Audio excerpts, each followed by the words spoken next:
बिस्मिल्लाहिर्रहमानिर्रहीम। Welcome to kitchen with Anshara. आज मेरे किचन में रमज़ान के हवाले से कढ़ाई बना रही हूँ मैं। बहुत ही मज़े की, बहुत ही अच्छी ये रेसिपी है। रमज़ान में आप सहरी के टाइम ये कढ़ाई ज़रूर बनाएं और इसको पराठे के साथ, नान के साथ, चपाती के साथ या रोटी के साथ आप इसको ज़रूर ट्राई करें। बहुत ही मज़े की है। आइए अब देखते हैं कि हमें इसके लिए क्या क्या चीज़ें चाहिए। इसके लिए हमें चाहिए, ये तकरीबन हाफ़ के जी चिकन लिया है मैंने। आप इसको बीफ में भी बना सकते हैं, मटन में भी बना सकते हैं, लेकिन मैंने चिकन लिया है। हाफ़ के जी मैंने चिकन लिया है।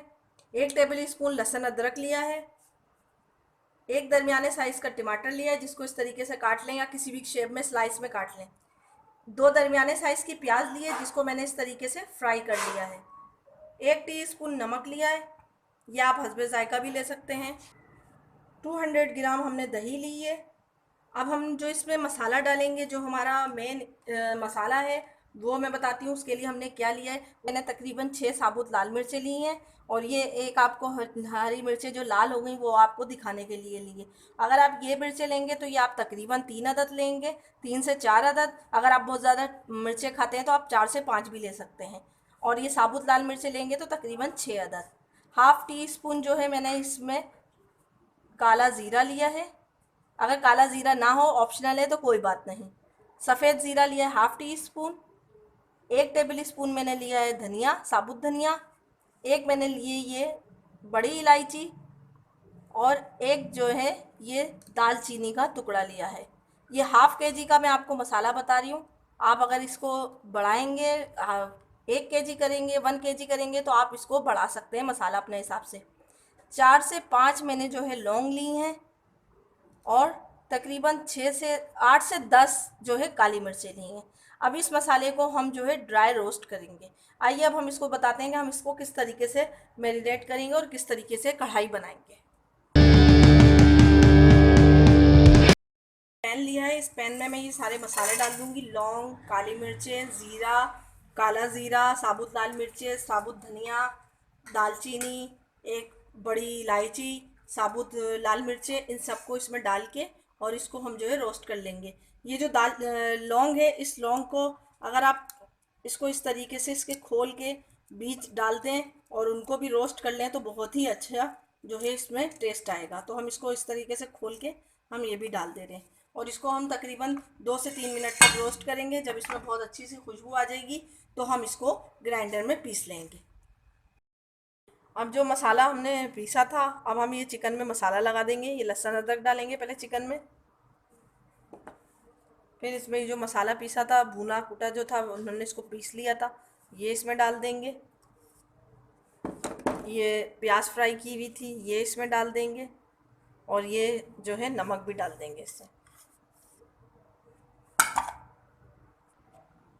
अब इसमें दही डाल देंगे। दही को भी अच्छी तरीके से फेंट लिया है। अब ये जो मसाला है, इस मसाले को, दही को, प्याज, इन सब को जो है हम अच्छी तरीके से मिक्स कर लेंगे। हाथ से ज़्यादा अच्छा मिक्स होगा बनिस्बत चमचे के, तो हम हाथ से ज़्यादा अच्छा मिक्स हो जाएगा। तो हम इसको हाथ से मिक्स कर रहे हैं। ये अच्छी तरीके से जो है हमारा मिक्स हो रहा है।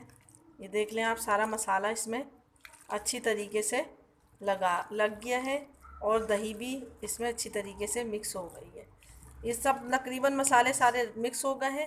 आप इसको चाहें तो रात भर भी मसाला लगा के रख सकते हैं। जितना अच्छा इसमें मसाला लगा होगा उतना अच्छा इसका जायका आएगा।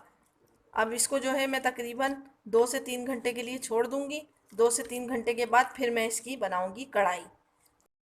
आधी प्याली मैंने इसमें कढ़ाई में ऑयल डाल दिया है। अब इसमें टमाटर डाल दूँगी, और इस टमाटर को हम भूनेंगे। इतना भूनेंगे कि अच्छी तरीके से नरम हो जाए, सॉफ्ट हो जाए ये टमाटर। दरमियानी आंच पे इसको भूनेंगे, फ्राई करेंगे इतना कि ये अच्छी तरीके से सॉफ्ट हो जाए। और जो हमने चिकन मैरिनेट करके रखा था, उसको तकरीबन 1.5 से 2 घंटे हो गए हैं, और मसाला उसमें अच्छी तरीके से जज़्ब हो चुका है, मिक्स हो गया है बिल्कुल अच्छी तरीके से। ये 2 2 से 3 मिनट में हमारे टमाटर जो है सॉफ्ट हो चुके हैं। अब हम उसमें मैरिनेट किया हुआ जो हमने चिकन था, अब वो डाल देंगे इसमें आराम से।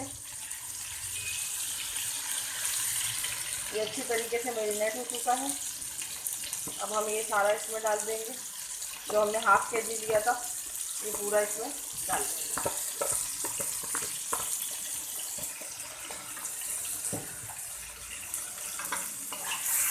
और इसको अच्छी तरीके से इसमें फ्राई करेंगे ऑयल में, ताकि हमारा जो चिकन का मसाला है, टमाटर है, सब अच्छी तरीके से मिक्स हो जाए और अच्छा सा फ्लेवर आ जाए। इसमें दरमियानी आंच में इसको अच्छी तरीके से फ्राई करेंगे। अभी इसमें पानी नहीं डालेंगे।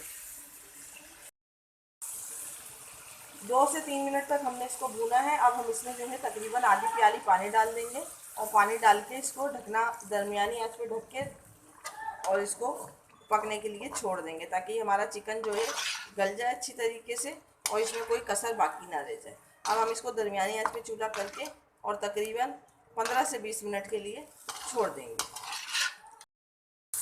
15 से 20 मिनट में ये हमारी जो कढ़ाई है बिल्कुल रेडी हो चुकी है, गल भी चुका है गोश्त बहुत अच्छी तरीके से, और ये हमारी कढ़ाई भी रेडी हो चुकी है। देखें ऑयल ऊपर आ गया है इसका और ये बिल्कुल अच्छी तरीके से भून गई है। अब हम आपको इसको डिश आउट करके दिखाते हैं। अब इसका चूल्हा बंद कर देंगे। ये हम जो है चिकन का अंगारा चिकन कढ़ाई रेडी हो गई है। बहुत ही मज़े की है, बहुत ही अच्छी बनी है। आप इसको ज़रूर ट्राई कीजिएगा। आप इसको चपाती के साथ या नान के साथ ज़रूर इसको ट्राई कीजिएगा। आप ये रेसिपी रमज़ान में सहरी में भी बना सकते हैं। सहरी में भी आप इसको बना के खा सकते हैं। बहुत ही मज़े की लगेगी और बहुत ही अच्छी बनेगी। आप इसको चिकन में, मैंने आपको जैसे पहले बताया, आप इसको बीफ में या मटन में भी बना सकते हैं। और यकीनन आपको मेरी आज की रेसिपी पसंद आई होगी। अगर आपको मेरी आज की रेसिपी पसंद आई है तो मेरे चैनल को लाइक कीजिए, सब्सक्राइब कीजिए और शेयर करना ना भूलें। अपने दोस्तों के साथ, फैमिली मेम्बर्स के साथ इसको ज़रूर शेयर कीजिए और मुझे भी कमेंट्स करके बताइए कि आपको मेरी रेसिपियाँ कैसी लगती हैं। अपने अपने बुज़ुर्गों का और अपने बच्चों का बहुत ख्याल रखें। मुझे दुआओं में याद रखें। अब मुझे इजाज़त दीजिए। नेक्स्ट वीडियो तक के लिए अल्लाह हाफ़िज़।